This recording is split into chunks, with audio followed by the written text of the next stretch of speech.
Letter 10, Voyage to Lecco, Bergamo, The Opera of Mose, Milan by Mary Wollstonecraft Shelley.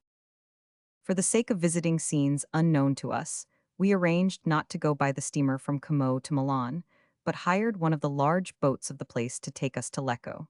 We quitted Cadenabia yesterday at 5 in the morning. Sadly, I bade adieu to its romantic shores and the calm retirement I had there enjoyed. The mountains reared their majestic sides in the clear morning air, and their summits grew bright, visited by the sun's rays. We doubled the promontory of Bellagio, and quickly passing the picturesque rocks beneath the gardens of the Villa Cerboloni, we found that the lake soon lost much of its picturesque beauty. Manzoni and Grossi have both chosen this branch of the lake for the scene of their romances, but it is certainly far, very far, inferior to the branch leading to Como, especially as at the end of the lake you approach the flat lands of Lombardy and the bed of the Adda. We breakfasted comfortably at Lecco and hired a calèche for Bergamo. It was a pleasant but warm drive. Oh, how loth will the Austrian ever be to loosen his gripe of this fair province, fertile and abounding in its produce.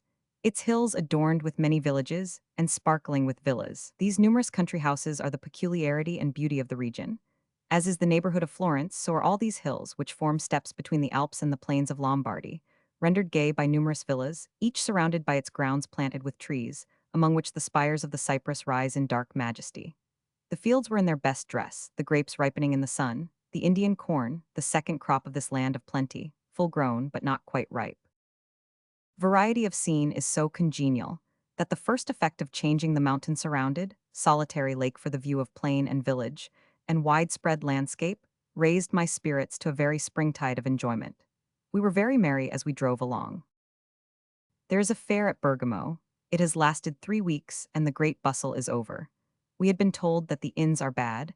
I do not know whether we have found admission into the best, but I know we could scarcely anywhere find a worse. The look of the whole house is neglected and squalid. The bedrooms are bare and desolate, and a loathly reptile has been found on their walls. The waiters are unwashed, uncouth animals, reminding one of a sort of human being to be met in the streets of London or Paris, looking as if they never washed nor ever took off their clothes, as if even the knowledge of such blessings were strangers to them. The dinner is uneatable from garlic. Of course, the bill tomorrow morning will be unconscionably high. We have come to Bergamo chiefly for the sake of the opera, and to hear Marini, a basso, boasted of as next to Lablache, but though fine, the distance is wide between. Being fatigued, I did not go to the upper town to see the view, which is extensive, and at the setting of the sun, peculiarly grand. But to the opera we went. The house is large and handsome, but the draperies and ornaments of the boxes were heavy and cumbersome. They carried, too, the usual Italian custom of having little light in their theaters, except on the stage, to such an excess that we were nearly in the dark and could not read our libretto. The opera was the Mose. That which is pious to a Catholic is blasphemous to a Protestant, and the Mose is changed, when represented in England, to Pietro el Eremita. None of the singers were good except Marini, but the music is the best of Rossini, and we appreciated this admirable master the more for having been of late confined to Dynasty. The quartetto of Mi Manca la Voce is perhaps his chef d'oeuvre. The way in which the voices fall in, one after the other, attracts, then fixes the attention. I listen breathlessly, a sort of holy awe thrills through the notes, the soul absorbs the sounds till the theater disappears, and the imagination, deeply moved, builds up a fitter scene. The fear, the darkness, the tremor become real. The whole opera is rich in impressive and even sublime vocal effects. In the ballet we had Cerito, her first appearance at Bergamo, and she was received most warmly. She danced 3 pas, and after each she was called on 7 times. I had not seen her before, and though not comparable to Taglioni for an inexpressible something which renders her single in the poetry of the art, Cerito is light, graceful, sylph-like, and very pretty. This day has taken us to Milan, a long and rather dreary drive. We turned our backs on the hills and proceeded through the low country round the capital of Lombardy, which is indeed the center of a plain, whose shortest radius is 25 miles. The road is shut in by deep trenches which serve as drains and is lined by vines trellised to pollard trees. We felt shut in by them and unable to gain a glimpse of the mountains we had left to the north. Our drive was uninteresting and grew very tiresome till at last we arrive and find rest and comfort at the Hotel de la Ville, an extensive hotel kept by a Swiss with a pretty English wife and very comfortable in all its arrangements. We expected letters here, on the receipt of which we instantly turn our steps northward. For in vain I have debated and struggled, wishing to visit Florence or Venice. My son must return to England, and though I shall not myself cross the channel immediately, I do not like being separated by so great a distance. Our letters, however, have not come, and we shall employ a day or two in sightseeing. First, we visited the fading, inimitable fresco of Leonardo da Vinci. How vain are copies! Not in one, nor in any print, did I ever see the slightest approach to the expression in our Saviour's face, such as it is in the original. Majesty and love, these are the words that would describe it, joined to an absence of all guile that expresses the divine nature more visibly than I ever saw it in any other picture. But if the art of the copyist cannot convey, how much less can words, that which only Leonardo da Vinci could imagine and portray. There is another fragment of his in the gallery, an unfinished Virgin and Child, in the same manner quite inimitable. The attitude is peculiar. With a common artist it had degenerated into affectation. With him it is simplicity and grace, a gentle harmony of look and gesture which reveals the nature of the being portrayed.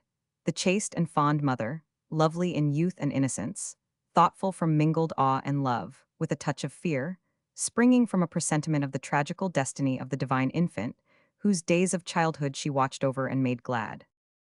In the gallery is Raphael's picture of the marriage of the Virgin, in his first and most chaste style, where beauty of expression and grace of design are more apparent than when, in later days, his coloring grew more rich, his grouping more artificial.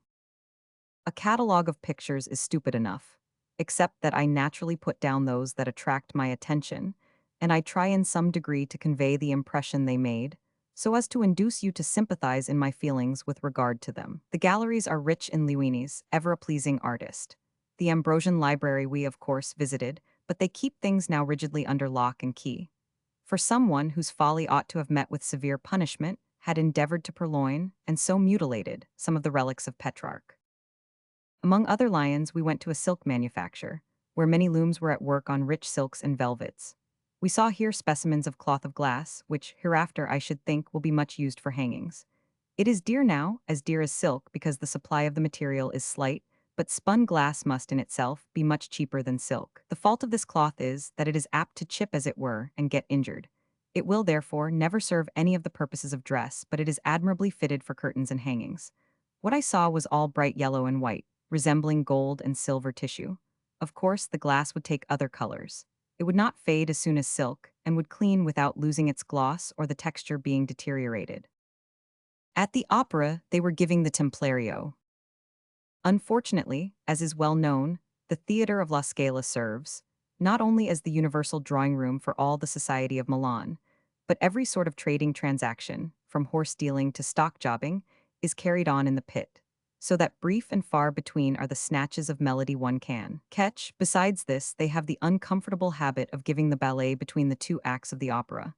The only good singer was Salvi, a bad actor, but with a tenor voice of good quality and great sweetness.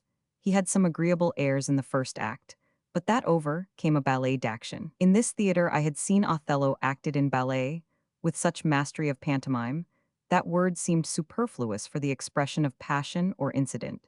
But no such good actors as were celebrated then exist now. The ballet, founded on the last fortunes of Ali Pasha, was splendidly got up, but full of tumult, noise, and violence, till it ended in a grand blowing up of Ali, his palace, and treasures.